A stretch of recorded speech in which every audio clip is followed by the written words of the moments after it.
Menurut kalender gereja, hari ini adalah hari Pentakosta. Banyak sekali gereja-gereja Kristen memperingatinya sebagai hari besar, hari khusus. Itu sebabnya saya mengundang setiap kita, mari kita bangkit berdiri, kita akan membaca satu bagian Alkitab yang berkaitan tentang Roh Kudus yang akan kita gumulkan, pikirkan bersama, khusus pada hari ini. Ini terambil dari Yohanes pasal yang ke-14, ayat 15 sampai dengan ayat yang ke-17.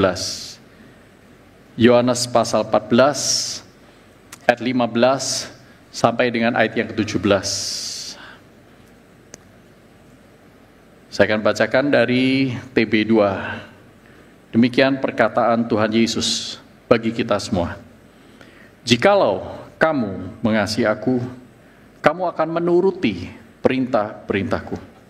Aku akan minta kepada Bapa, dan Ia akan memberikan kepadamu seorang penolong yang lain, supaya Ia menyertai kamu selama-lamanya, yaitu Roh kebenaran. Dunia tidak dapat menerima Dia, sebab dunia tidak melihat Dia dan tidak mengenal Dia. Namun kamu mengenal Dia, sebab Ia menyertai kamu dan akan tinggal di dalam kamu. Mari kita berdoa.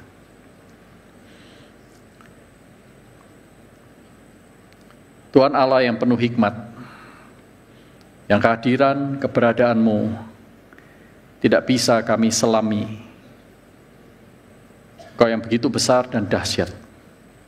Ini kami Tuhan, memberikan diri kami dengan segala kelemahan dan keterbatasan.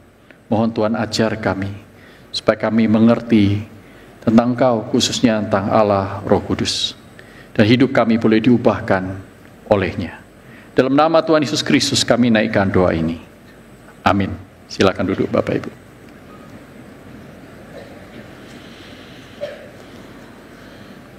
Tentu saya tidak bermaksud untuk bahkan memberikan khotbah introduksi mengenai Allah Roh Kudus secara lengkap.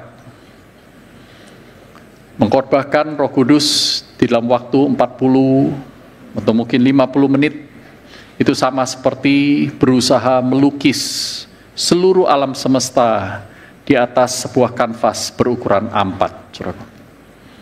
Tidak mungkin. Allah terlalu luas. Sama halnya dengan kita tidak mungkin bisa mengenal Allah Bapa, Allah Anak, demikian pula saudara dan saya tidak bisa mengenal Allah Roh Kudus begitu lengkap dan komprehensif, bahkan seumur hidup kita. Tetapi Allah menyatakan beberapa bagian yang penting tentang Allah Roh Kudus kepada kita hari ini untuk kita pikirkan bersama. Seorang teolog Jerman yang sangat terkenal, baru meninggal tahun lalu kira-kira, bernama Jürgen Moltmann. Dia berkata bahwa teologi Eropa, teologi Barat, itu sangat kurang membahas tentang Roh Kudus, sehingga Moltmann menyebut Roh Kudus itu seumpama Cinderella dari teologi Eropa, teologi Barat, the Cinderella of Western theology. Sebagian dari kita mungkin paham apa artinya Cinderella, karena kita juga mungkin di masa-masa yang lampau lahir dengan cerita-cerita seperti Cinderella. Kalau versi nasionalnya itu Upi Abu. Saya tidak yakin sudah mengenal juga ya. Yang belum lama ini difilmkan itu Snow White. Saudaraku, di remake terus setelah puluhan tahun. Cinderella itu sama-sama klasiknya dengan Snow White di sebuah kisah di negara barat sana, yang mengisahkan tentang seorang gadis yang mempunyai dua kakak tiri. Saudaraku, jadi kemana-mana selalu yang bontot ini Cinderella itu selalu di belakang, yang paling menderita, menjadi victim dari domestic abuse. Ke pesta pun selalu datang belakangan. Nah, kira-kira itulah yang ingin disampaikan oleh Jürgen Moltmann dan juga beberapa tokoh lain termasuk Alistair McGrath ketika mengatakan bahwa Roh Kudus itu seperti Cinderella. Alistair McGrath menyebut Roh Kudus sebagai Cinderella of the Trinity. Ketika dua pribadi Allah yang lain sering ditonjolkan, Roh Kudus datang belakangan. Selalu terlambat ke pesta, katanya. Saudaraku, teologi Protestan mengabaikan doktrin Roh Kudus, tidak terlalu banyak berbicara tentang Roh Kudus, kata Jürgen Moltmann, itu karena terlalu berfokus kepada sentimen Kristosentrisme, terlalu berfokus kepada Kristus. Ini mungkin karena pengaruh dari Karl Barth yang mempopulerkan istilah Kristosentrisme. Sehingga Roh Kudus itu jarang sekali dibahas. Kata Jürgen Moltmann, hal ini membuat berdampak pada semakin miskinnya jemaat akan pengalaman-pengalaman yang otentik dengan Roh Kudus. Sehingga, saudaraku, banyak sekali jemaat, mungkin termasuk kita yang bertanya-tanya, sampai hari ini setelah belasan atau puluhan tahun menjadi Kristen, kita masih bertanya, siapa sih sebenarnya Roh Kudus itu? Apakah dia ini hanyalah nama lain dari kuasa, bahkan kuasa Kristus, kuasa Allah? Sebenarnya dia bukan pribadi.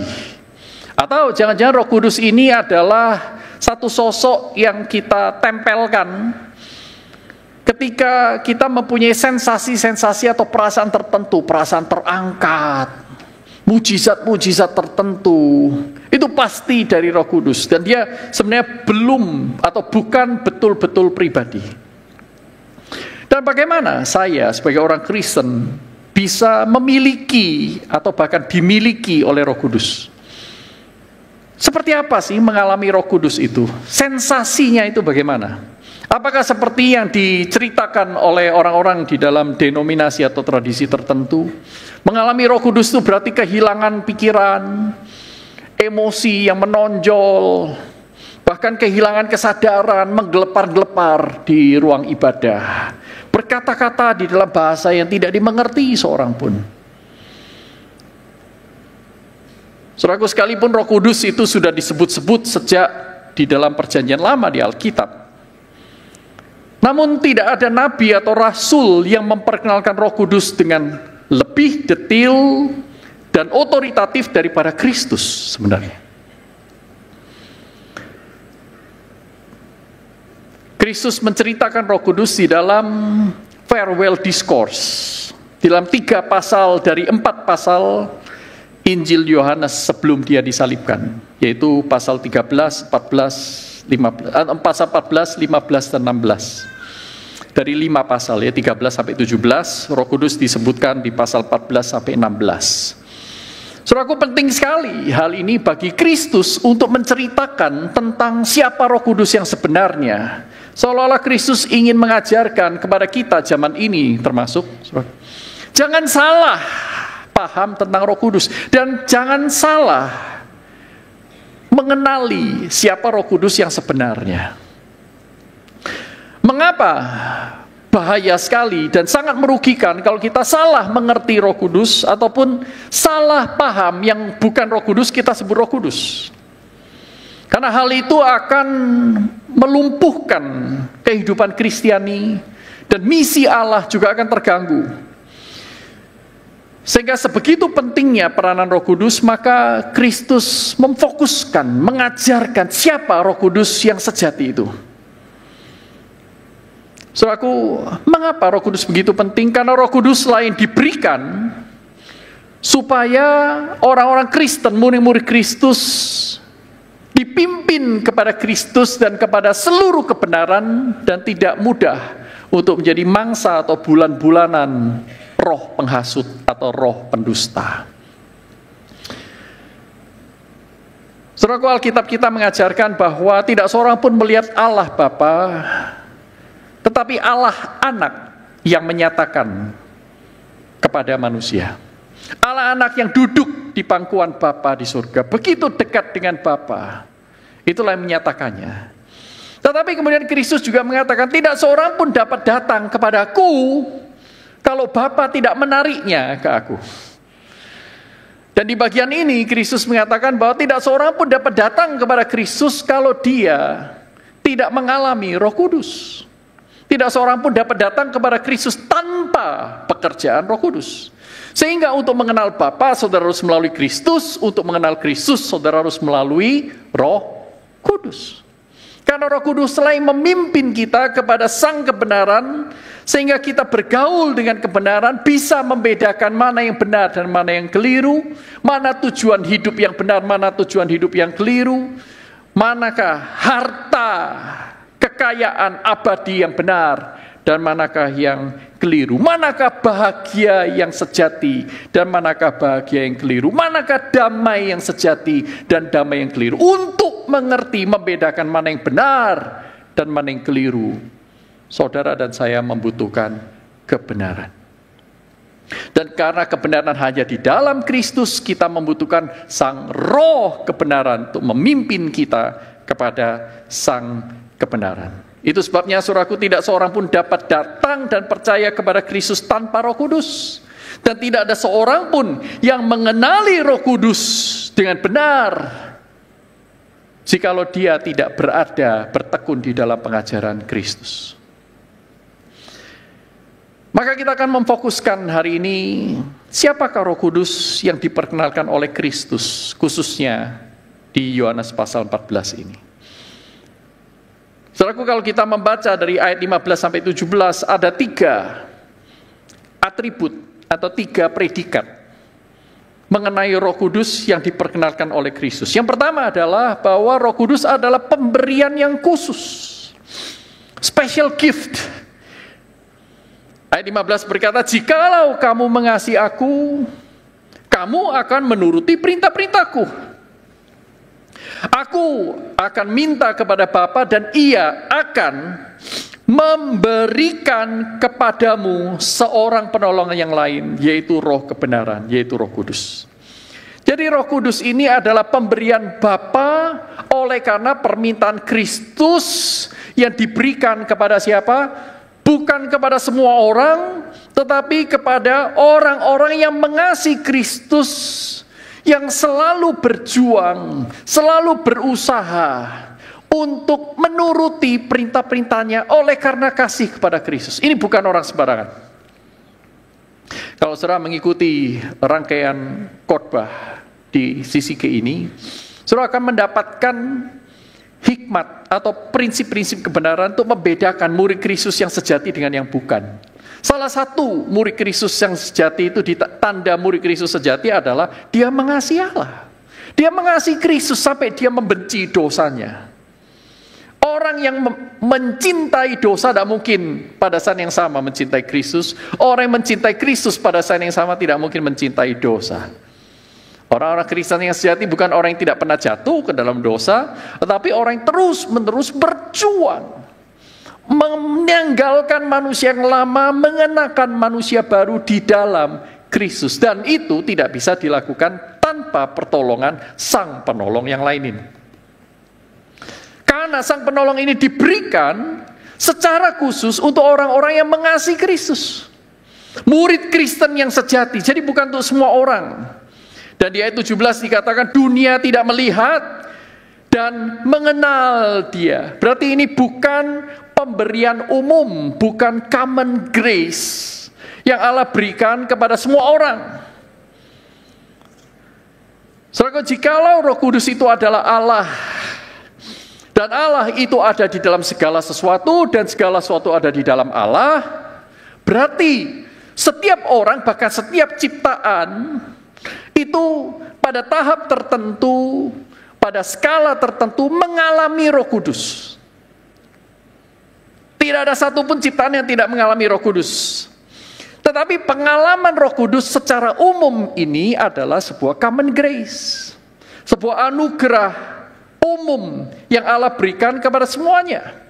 Sehingga ketika saat ini saudara masih melihat ada kecantikan, keindahan, itu adalah anugerah umum dari Allah, yang memang Allah itu sumber dari keindahan, sumber kecantikan.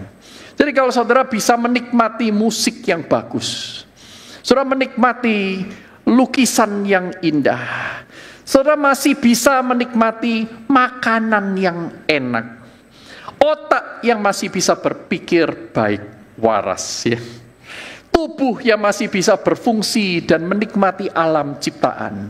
Semuanya itu adalah anugerah Allah lewat Roh Kudusnya yang menopang dan memelihara. Allah Roh Kudus adalah Allah pemberi hidup.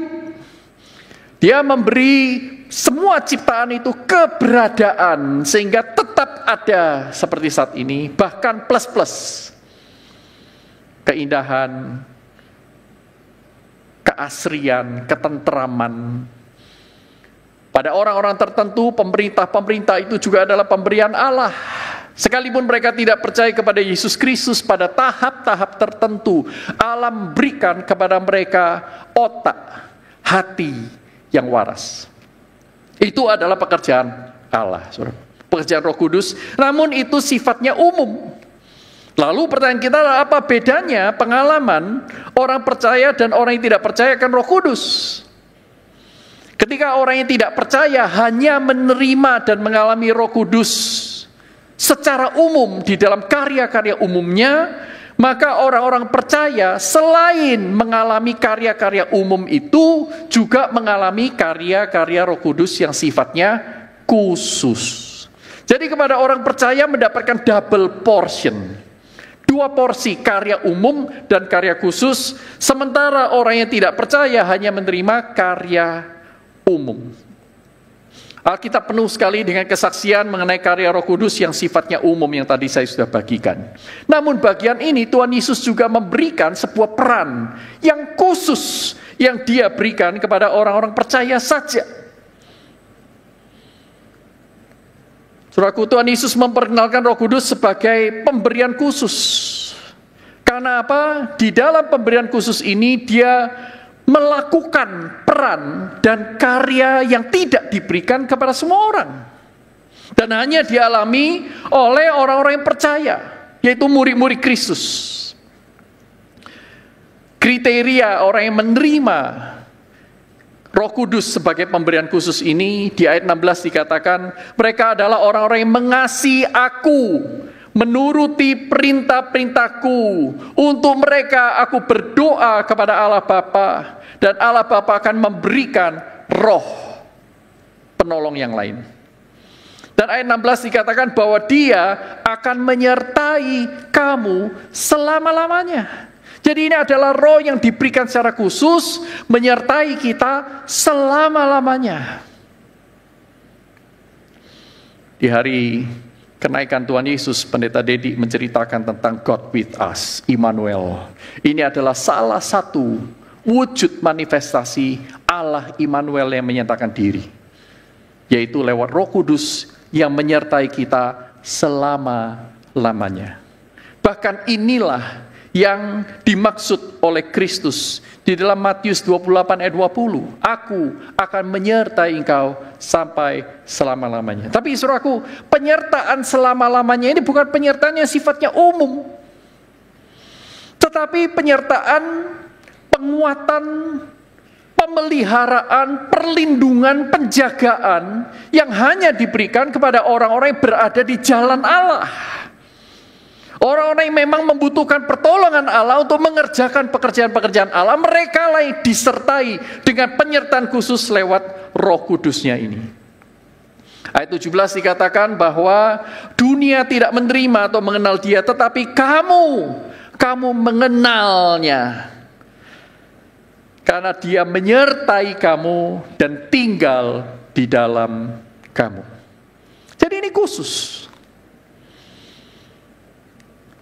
Maka kalau kita bertanya, saudaraku, apakah ada orang Kristen yang tidak menerima Roh Kudus? Orang Kristen yang tidak menerima Roh Kudus. Kalau Kristennya Kristen sejati, murid Kristus yang sejati, pasti dia menerima Roh Kudus. Dan tidak ada satupun murid Kristus yang sejati yang tidak menerima Roh Kudus sebagai pemberian khusus. Siapa yang berkata? Tuhan Yesus.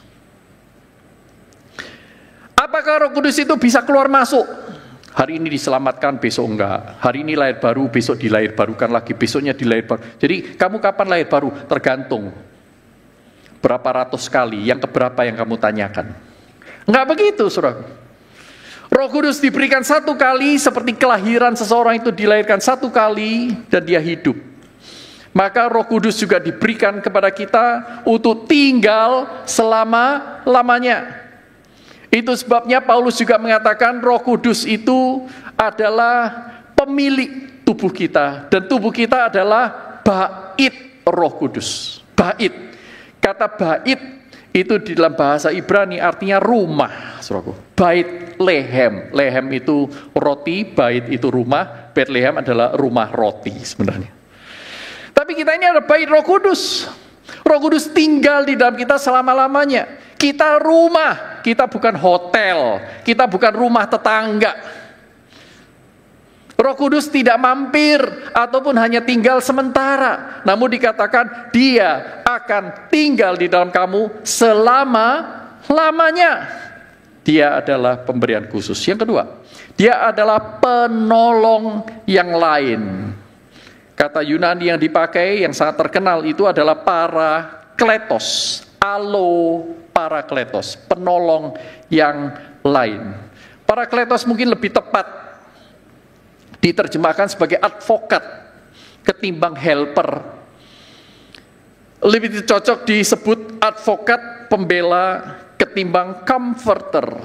Comforter dalam pengertian modern ini sangat tidak tepat untuk menerjemahkan kata advokat yang dimaksud di dalam bahasa asli Alkitab. Saudaraku, apa artinya pembela? Pembela itu artinya bahwa seperti Kristus, Roh Kudus itu melindungi, menjaga, melakukan segala sesuatu untuk kita, supaya kita berada di jalur yang benar dengan Allah.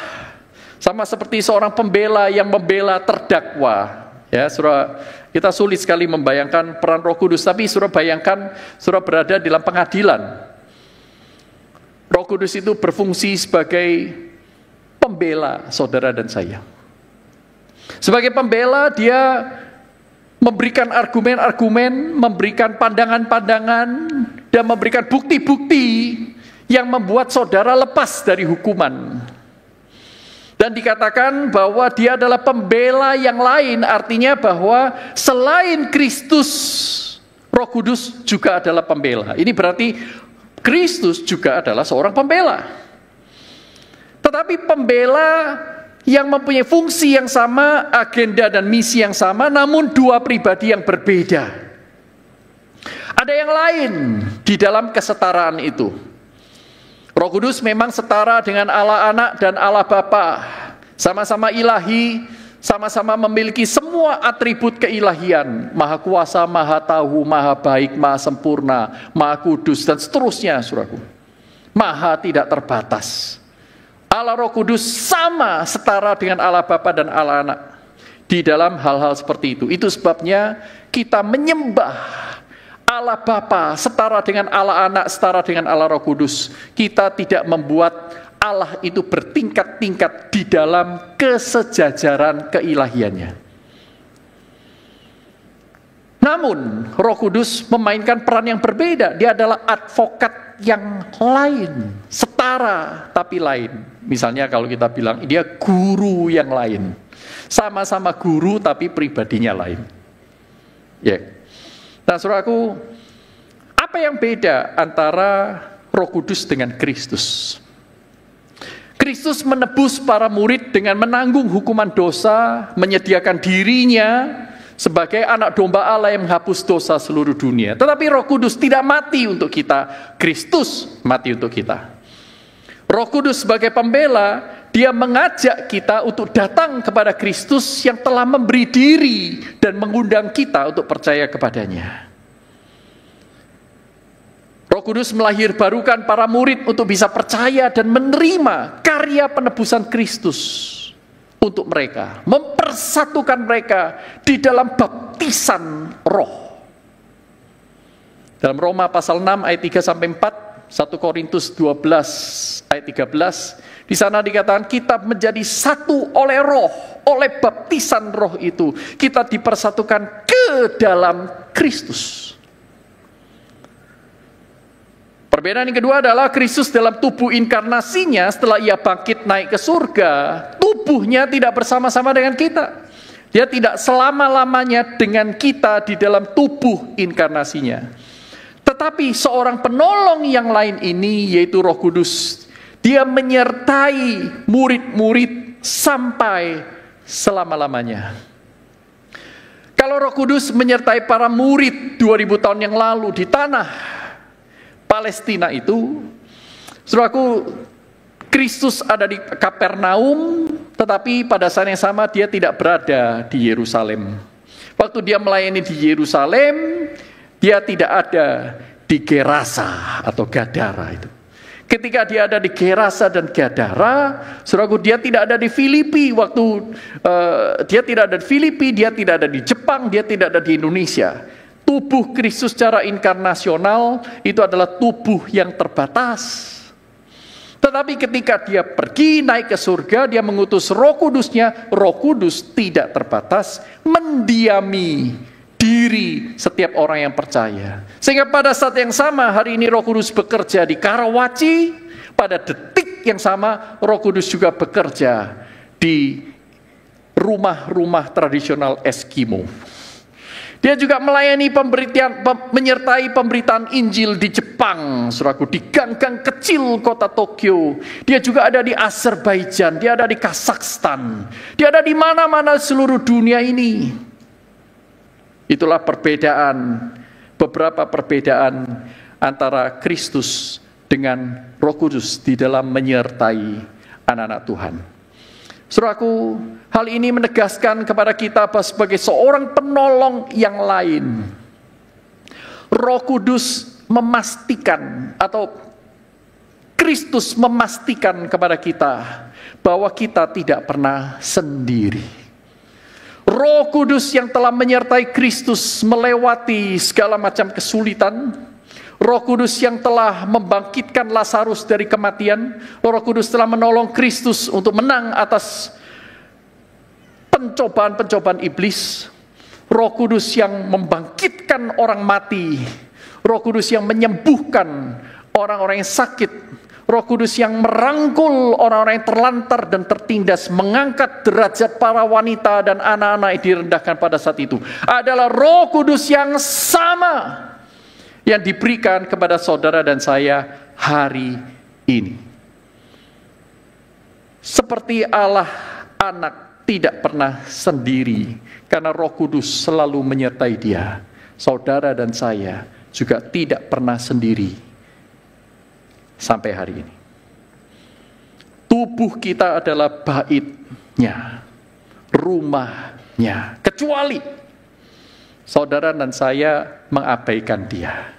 Kecuali saudara dan saya memang ingin menyendiri, tidak kepingin cari-cari dan dekat-dekat dengan Allah di dalam Roh Kudus. Kecuali saudara dan saya enggak kepingin berada di jalan Tuhan. Maka Roh Kudus akan tampak sepi, tampak kurang sensasional. Roh Kudus akan terdengar tidak ada. Dia tidak terdengar, dia silent.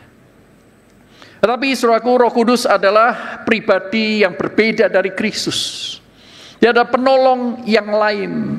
Hal ini melawan pengajaran-pengajaran Sabellianisme, modalisme, atau yang terkenal sekarang dengan sebutan the oneness. Yang percaya bahwa Allah itu satu esensi dan hanya satu pribadi. Allah Bapa pada zamannya, kemudian dia berubah menjadi Allah Anak pada zaman Perjanjian Baru, dan kemudian berubah menjadi Allah Roh Kudus. Tetapi sebenarnya itu tiga pribadi yang sama, hanya berbeda kaos atau berbeda penampilan dan penampakan. Tetapi ini bukan yang diajarkan Alkitab. Di dalam ayat 16, saudara melihat pernyataan Allah Tritunggal yang sangat-sangat gamblang. Aku akan minta kepada Bapa, Bapa akan memberi kamu Roh Kudus. Yang akan sangat-sangat aneh kalau kita menerjemahkannya sebagai pribadi yang sama. Aku meminta kepada aku nanti akan memberi aku kepadamu. Tentu bukan itu yang dimaksud oleh Alkitab. Saudaraku, Roh Kudus adalah pribadi yang berbeda dari Kristus. Dia bukan pengganti, apalagi bersaing dengan Kristus. Dia tidak pergi atau diutus untuk menjalankan agenda dan misinya sendiri. Namun Roh Kudus melanjutkan pekerjaan Kristus di muka bumi ini. Sebagai apa? Predikat yang ketiga adalah sebagai roh kebenaran. Saudaraku, apa tugas utama Roh Kudus bagi kita orang percaya? Selain dia adalah roh yang menguduskan saudara dan saya, seperti permintaan Kristus kepada Allah Bapa dalam Yohanes 17 ayat 17, Bapa, aku minta kamu untuk engkau mengkuduskan mereka di dalam kebenaran. Firman-Mu adalah kebenaran. Maka Kristus menguduskan, Allah Bapa mengutus Roh Kudus untuk menguduskan para murid di dalam kebenaran. Karena dia adalah roh kebenaran itu sendiri. Jadi Roh Kudus ini menguduskan kita sebagai roh kebenaran. Kata roh kebenaran muncul 3 kali dalam Injil Yohanes, 1 kali dalam surat 1 Yohanes. Mengingatkan kepada kita bahwa the main business of the Holy Spirit is truth. Mengajak kita untuk memimpin kepada kebenaran. Roh Kudus yang telah memenuhi Kristus sejak di dalam kandungan sampai dia naik ke kayangan. Dia adalah Roh Kudus yang diberikan kepada saudara dan saya. Dan di dalam diri kita, ia memuliakan sang kebenaran sebagai roh kebenaran. Perhatikan kata-kata Tuhan Yesus sendiri di dalam Yohanes 16 ayat 13 sampai 14. Saya baca demikian. Kata Tuhan Yesus sendiri. Namun, apabila ia datang, yaitu roh kebenaran, ia akan memimpin kamu ke dalam seluruh kebenaran. Sebab, ia tidak akan berkata-kata dari dirinya sendiri, tetapi segala sesuatu yang didengarnya, itulah yang akan dikatakannya. Dan ia akan memberitahukan kepadamu hal-hal yang akan datang. Lanjut Yesus, ia akan memuliakan aku, sebab ia akan memberitakan kepadamu apa yang diterimanya dari aku. Di dalam 2 ayat yang singkat dalam Yohanes pasal 16, Tuhan Yesus ingin menegaskan Roh Kudus tidak diutus untuk memiliki agenda sendiri, menjalankan misinya sendiri, mencari pengikut. Oh, ini gereja Roh Kudus, oh ini gereja Yesus, oh itu gereja Bapa. Tidak ada, saudara. Kristus diutus supaya manusia mengenal Bapa, Roh Kudus diutus supaya manusia mengenal Kristus, dan di dalam Kristus bisa mengenal Bapa. Dan di dalam pengenalan akan Bapa, kita mengenal bahwa Bapa lah yang mengutus Roh Kudus dan Kristus. Ini adalah sebuah persekutuan bersama dengan Allah Tritunggal yang misterius, namun pada saat yang sama sangat agung, sulit untuk dimengerti kita seumur hidup. Tetapi kita hanya bisa mengalaminya dengan kekaguman. Saya pikir doktrin yang tidak menghasilkan kekaguman di dalam diri kita bukan berasal dari Allah. Itu adalah produk akal manusia. Tetapi salah satu ciri bahwa sebuah doktrin, sebuah pengajaran adalah kebenaran dari Allah. Dia sangat-sangat sulit untuk dimengerti oleh manusia. Tapi jangan samakan doktrin dari Allah ini, pengajaran dari Allah ini sama dengan pengajaran bikinan manusia yang berusaha menyulit-nyulitkan. Saudara perlu hikmat untuk bisa membedakan keduanya. Nah, saudaraku yang terkasih dalam Tuhan, jadi saudara perhatikan, ia akan memuliakan aku. Bukan berarti Yesus itu kurang mulia sehingga perlu dimuliakan Allah Roh Kudus. Bukan berarti Roh Kudus lebih mulia dari Yesus sehingga dia memberikan surplus kemuliaannya kepada Yesus. Bukan. Kata memuliakan seperti dalam mungkin tahun 1 atau 2 tahun yang lalu saya jelaskan juga di bagian ini, saudaraku. Kata memuliakan itu artinya bukan menambah kemuliaan. Jikalau dikenakan kepada Allah, kata memuliakan itu artinya memperkenalkan warnanya, memperkenalkan bobotnya, memperkenalkan kemuliaannya. Sehingga ketika saudara dan saya memperlakukan sesuatu sebagai sesuatu yang mulia, saudara tidak menambahkan secara intrinsik sesuatu yang saudara muliakan itu, tetapi menunjukkan kepada yang lain bahwa sesuatu yang saudara sedang muliakan itu mempunyai bobot lebih mulia daripada yang lain. Misalnya, kalau saya memberikan kepada saudara, ini misalnya, saya memberikan kepada saudara, ya, pulang dari tempat ini setiap orang dapat 1 kilogram emas. Namanya juga misalnya. 1 kilogram emas. Di sini 1 kilogram emas karena dibagi semua orang punya, harganya kurang tinggi. Tapi begitu keluar, waduh, saudara, menjadi miliarder, ya, menjadi OKM, orang kaya mendadak.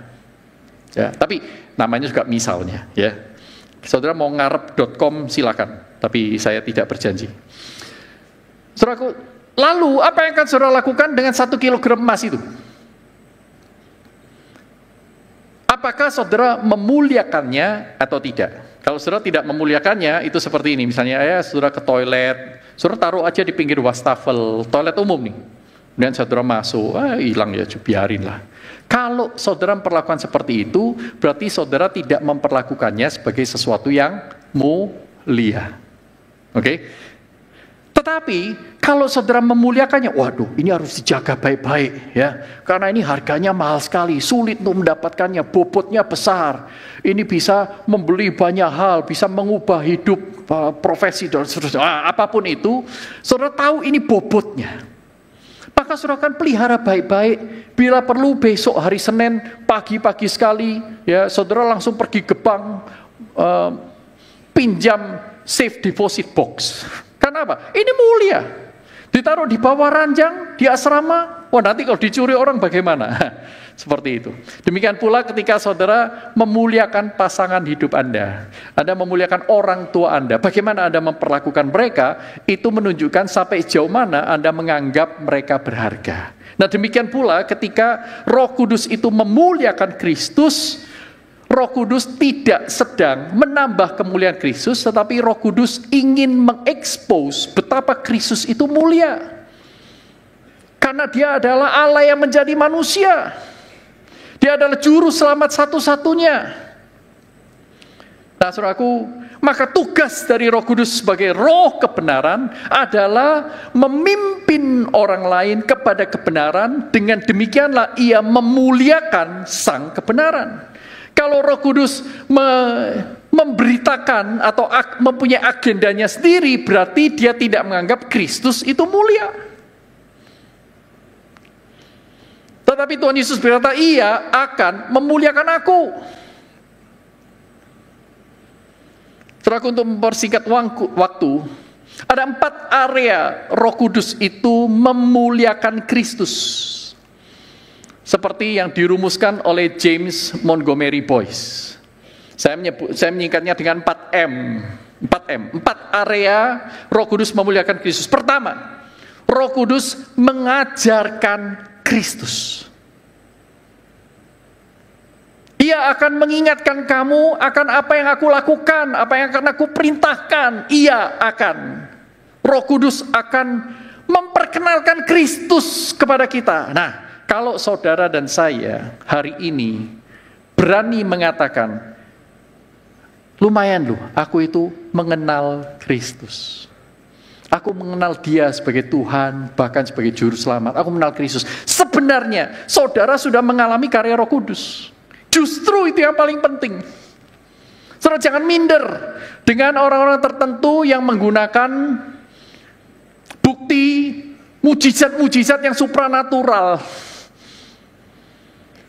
Karena sebenarnya saudara ketika mengenal Kristus, saudara sudah mengalami mujizat yang pertama dan yang paling penting untuk saudara bisa bergaul dengan Allah Tritunggal, yaitu melalui Kristus. Pertama, 4M. M1, mengajarkan Kristus. Yang kedua, Roh Kudus memuliakan Kristus dengan menarik orang kepada Kristus. Memperkenalkan Kristus kepada Anda, itu M yang pertama. Yang kedua, membangkitkan dalam diri Anda. Setelah pengenalan akan Kristus itu semakin banyak, melatih kita mempunyai afeksi-afeksi yang rohani, mengasihi Allah, mengasihi Kristus yang sudah mati untuk kita. Hati saudara terbakar, hati saudara pada saat yang sama itu sedih. Kok Tuhan itu mau sih menyelamatkan saya? Kok Tuhan rela mati buat saya? Dan saudara mulai dipenuhi dengan ucapan syukur dalam hatimu. Itu bukan pekerjaan dunia. Itu bukan pekerjaan si jahat. Semua itu adalah pekerjaan Roh Kudus. Saya kalau saudara digerakkan untuk mendekat kepada Allah. Digerakkan di dalam pertobatan. Tuhan, ampuni aku mau mendekat kepadamu. Aku menyesal akan dosa-dosaku. Tuhan, terimalah aku kembali. Kalimat-kalimat seperti itu tidak mungkin muncul dari orang yang tidak mengalami Roh Kudus. Asal bukan lip service. M yang ketiga, mereproduksi Kristus di dalam diri orang percaya. Apa artinya? Roh Kudus memainkan peran sebagai penolong yang lain, mereproduksi Kristus. Seperti Kristus dialami oleh para murid, saudara dan saya mengalami Kristus lewat Roh Kudus di dalam diri kita. Yaitu apa? Ada 3 subbagian di dalam M yang ketiga ini. Yang pertama adalah menuntun orang-orang percaya mengalami kemenangan atas dosa. Itu adalah karya Roh Kudus. Memberikan kepada saudara rasa benci terhadap dosa. Kalau rasa cinta terhadap dosa, itu dari roh mana, saudara? Roh setan. Saudara semakin mencintai dosa, mencintai ketamakan, mencintai keangkuhan, mencintai dunia dengan segala daya pikatnya. Itu adalah produksi dari si jahat dan antek-anteknya. Tetapi saudara semakin membenci dosa, semakin ingin keluar darinya. Tapi saudara tidak berdaya dan saudara berteriak, Tuhan tolong aku. Di tengah-tengah malam dengan lelehan air mata, Roh Kudus menolong Anda mengalami kemenangan atas dosa dengan memberikan beberapa hal itu. Termasuk membatasi kita untuk berbuat dosa lebih jauh.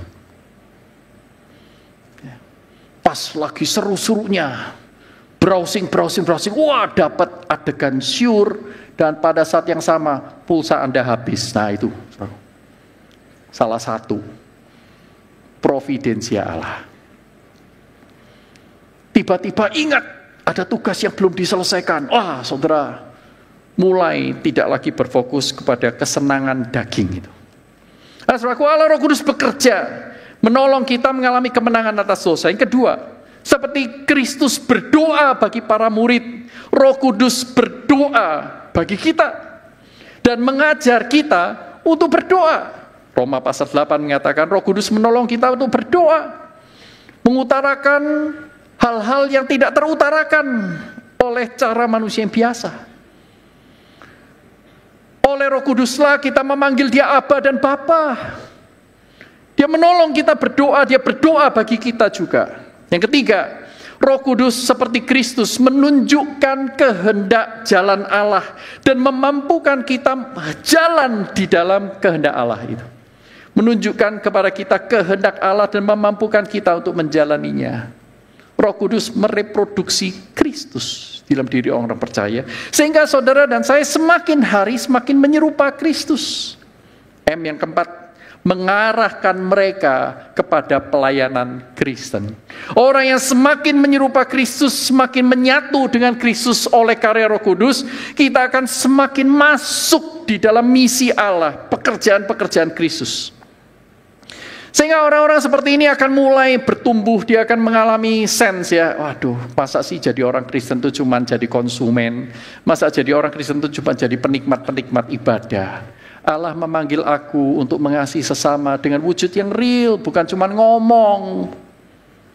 Itulah sebabnya beberapa di antara rekan-rekan di sini kan dipersiapkan untuk menjadi guru, jadi nurse, jadi psikolog, jadi ekonom, jadi apapun, jadi orang tua, jadi ayah, jadi ibu. Untuk apa? Untuk menghadirkan Kristus bagi sekeliling kita. Jadi saudaraku, orang yang dipimpin oleh Roh Kudus adalah orang yang semakin lama semakin mengenal dan mengasihi Kristus. Dan orang yang semakin mengenal dan semakin mengasihi Kristus, dia akan menyadari bahwa dia membutuhkan Roh Kudus. Orang yang dipenuhi oleh Roh Kudus semakin menyerupai Kristus, dan orang yang semakin menyerupai Kristus adalah orang yang semakin mengosongkan dirinya untuk dipenuhi oleh Roh Kudus. Berapa tahun yang lalu, saudaraku, saya berjumpa dengan seorang profesor dari Afrika. Dia berkata demikian, Kamu reform, sama kita juga reform, dia bilang. Namun saya percaya bahwa semua murid Kristus yang sejati haruslah seorang karismatik. Saya mencerna sebentar, saya bilang, saya setuju. Semua murid Kristus yang sejati yang bertumbuh dewasa haruslah seorang yang karismatik, tetapi bukan karismatik dalam pengertian label denominasi tertentu. Dia haruslah seseorang yang bergaul karib dengan Roh Kudus. Dia haruslah seorang yang terus-menerus memberi diri dipimpin oleh Roh Kudus, dikuasai dan dipenuhi oleh Roh Kudus, sehingga hidup kita bisa semakin memancarkan Kristus, memuliakan Dia di atas segala-galanya. Dan kita tidak mungkin melakukan satu kebaikan sedikit pun untuk Kristus karena kasih kepada Kristus tanpa karya dari Roh Kudus. Kalau saudara rindu berdoa, itu gerakan Roh Kudus. Malam-malam bangun jam 3, jam 4. Selain kebelet pipis mungkin.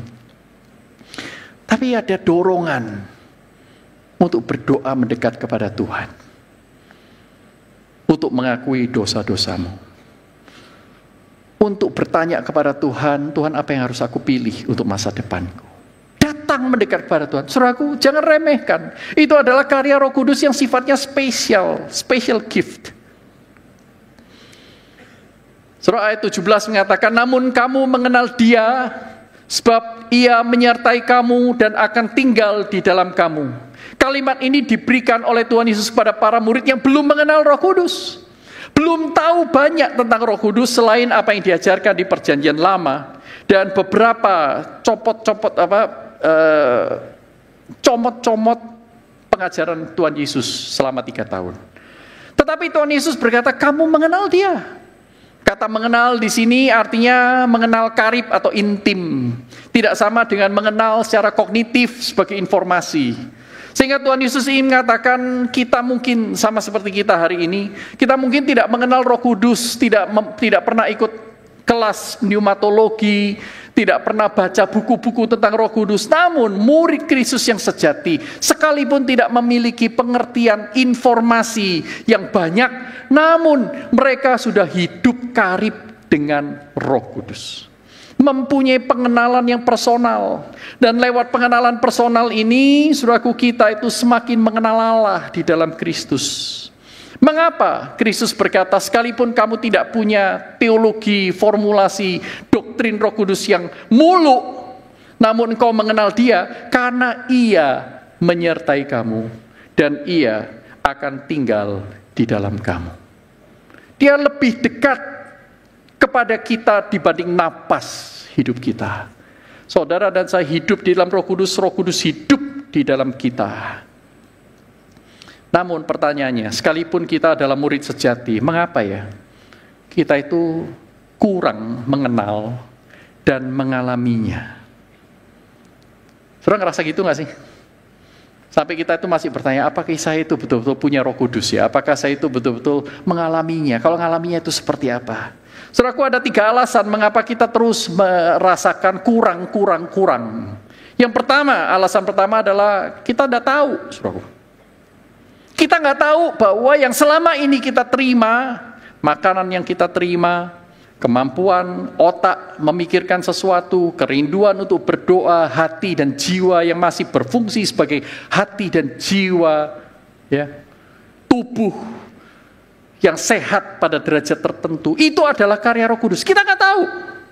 Nah sekarang saya kasih tahu, itu adalah karya Roh Kudus. Maukah saudara berterima kasih kepadanya?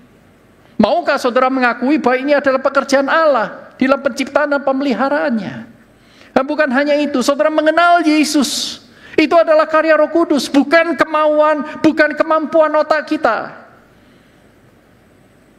Maka kita perlu menyadari dan bersyukur akan kehadiran Roh Kudus yang menuntun kita terus-menerus kepada Kristus. Alasan yang kedua, kalau tadi nggak tahu, alasan kedua adalah nggak mau tahu. Kalau nggak mau tahu, agak sulit. Kalau tadi nggak tahu atau kurang tahu, tinggal cari tahu, betul? Tapi kalau nggak mau tahu, ini agak sulit.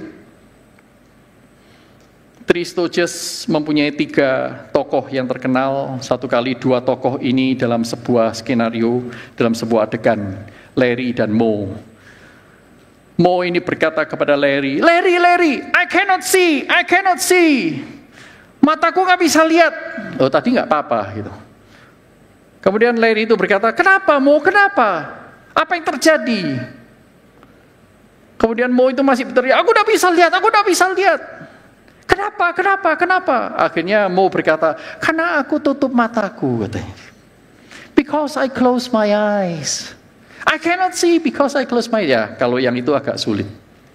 Kalau saudara nggak mau peduli akan pekerjaan Roh Kudus, saudara nggak mau mengenal pribadinya, saudara tidak mau tahu seberapa ekstensif, komprehensif pekerjaannya di dalam hidup kita. Bagaimana saudara bisa dipimpin olehnya? Bagaimana saudara bisa membedakan mana yang benar dan mana yang keliru? Mana Roh Kudus yang membawa kepada Kristus, mana Roh Kudus yang membawa saudara kepada kesesatan. Yang ketiga adalah tidak peduli terhadap pekerjaan Tuhan apapun. Kita inginnya minta yang lain, sudah puluhan tahun jadi Kristen. Yang kita minta, yang kita mohon dalam doa-doa kita hanyalah common grace. Orang-orang yang diminta oleh dunia itu. Kristus berkata dalam Matius pasal 6 kan, engkau bertanya apa yang kamu makan, apa yang kamu pakai, kamu tinggal di mana. Semua itu dikhawatirkan oleh orang-orang yang tidak mengenal Allah. Tetapi kamu, jangan khawatir hal-hal demikian. Dahulu kerajaan Allah dan kebenarannya, maka semuanya akan ditambahkan kepadamu. Saudara dan saya menerima Roh Kudus sebagai pemberian khusus. Roh Kudus yang maha di atas segala sesuatu, setara dengan Allah Bapa, setara dengan Allah Anak, membangkitkan orang mati, menyembuhkan segala macam penyakit, mengalahkan dosa-dosa. Tetapi pertanyaannya, apakah saudara peduli kepada pekerjaan Tuhan? Saudara peduli atau tidak peduli kepada pekerjaan Tuhan bisa dilihat dari apa isi doa kita.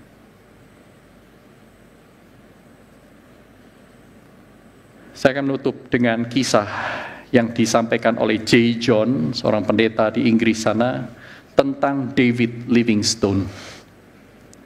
Seorang misionaris dari Skotlandia yang diutus ke Afrika, sudah melayani sekian tahun di sana, cukup lama, akhirnya diundang pulang kembali ke gereja pengutusnya untuk menyampaikan kesaksian.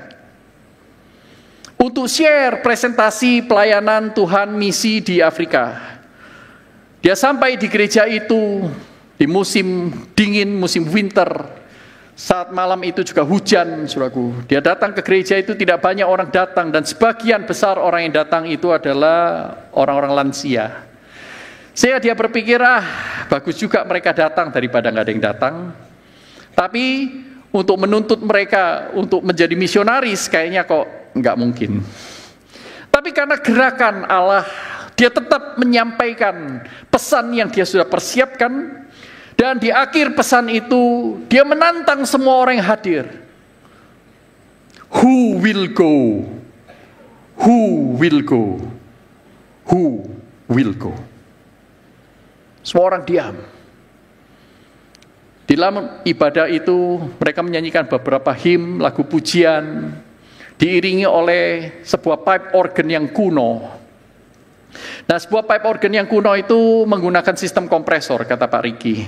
Untuk kompresor itu harus ada seorang asisten yang terus memompa supaya menghasilkan tekanan udara dan mengeluarkan suara.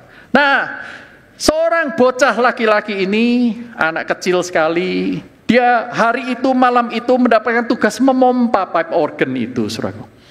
Dan dialah yang menyambut, menerima tantangan who will go. Maka dia berdiri dan dia berkata, I will go, I will go, I will go. Dan anak ini adalah David Livingstone. Kemudian David Livingstone bertemu dengan misionaris ini. Misionaris berkata bahwa engkau belajar baik-baik ya. Kalau bisa engkau jadi dokter medis.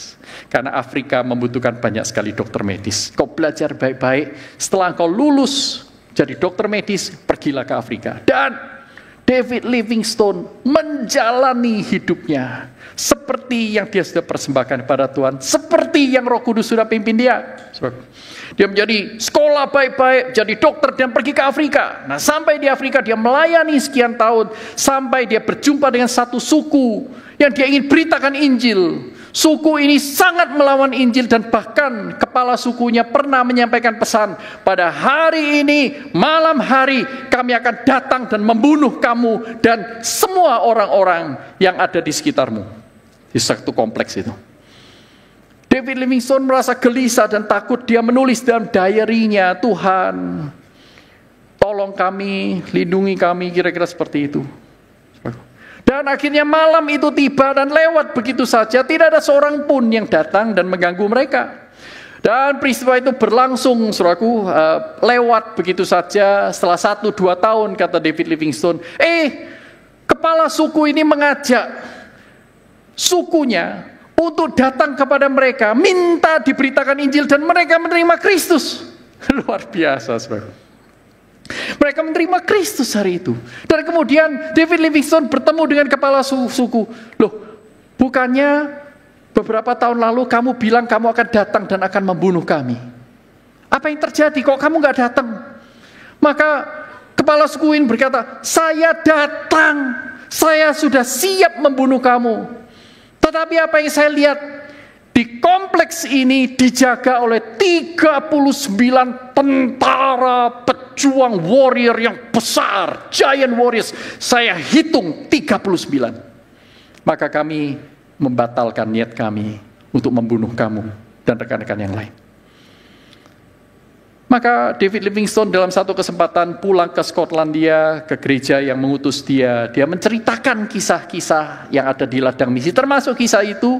Dan selesai acara itu, sekretaris gereja bertanya, kamu masih ingat itu terjadinya kapan? Tanggalnya tanggal berapa?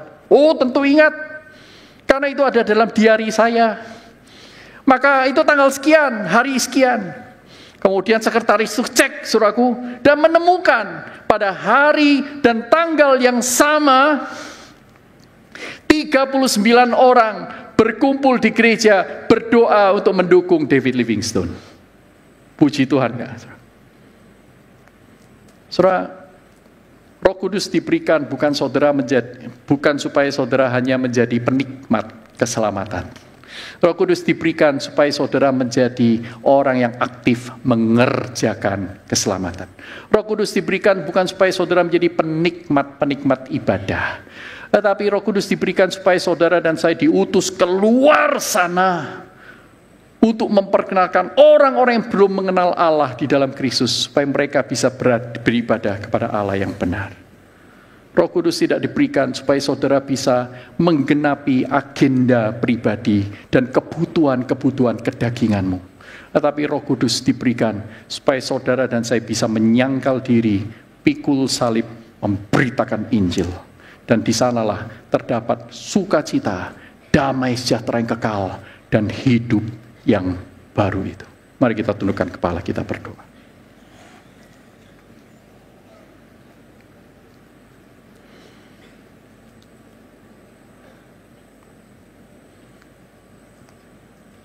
Tuhan, kami rindu untuk mengalami Engkau.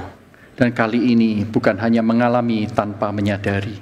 Kami ingin mengenali Engkau lebih dalam, khususnya Allah Roh Kudus. Ajar kami untuk bersyukur kepada Allah Roh Kudus yang telah bekerja, yang telah menyatakan kasih karunia selama ini, sekalipun kami tidak menyadarinya. Ketika kami tidak setia, Allah tetap setia. Tuhan, biarlah ketika kami pulang, kami dipenuhi dengan ucapan syukur, karena sebenarnya banyak sekali karya Roh Kudus yang Engkau berikan kepada kami.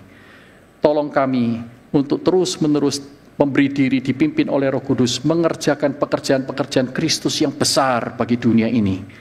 Tidak menjadi orang-orang yang dilumpuhkan dan dipikat oleh dunia untuk memberi hidup bagi pekerjaan-pekerjaan yang remeh, yang temporer.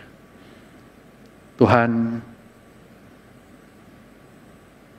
bergeraklah melalui Roh Kudus-Mu, gerakkan hati kami mencintai Engkau lebih sungguh. Di dalam nama Tuhan Yesus Kristus kami naikkan doa ini.